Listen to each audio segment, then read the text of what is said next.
മനുഷ്യന്മാര് പല കോലത്തിലുണ്ടാവും. അതിലൊരു വിഭാഗം ആരാന്നറിയോ?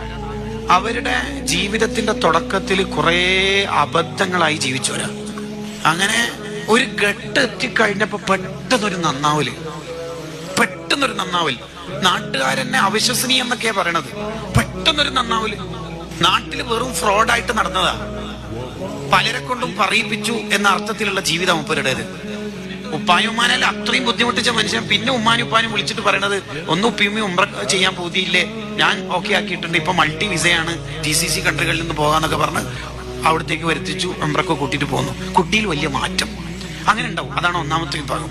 കുറേ കാലം തെറ്റായ ജീവിതം, പെട്ടെന്നൊരു നന്മ, പിന്നെ അവർ നന്നാവും. അങ്ങനെയാണ് അവർ മരണപ്പെടുന്നത്. എല്ലാവരും നല്ലത് പറയും. ഹദീസിലുണ്ട് അത്തരം വിഭാഗത്തെ.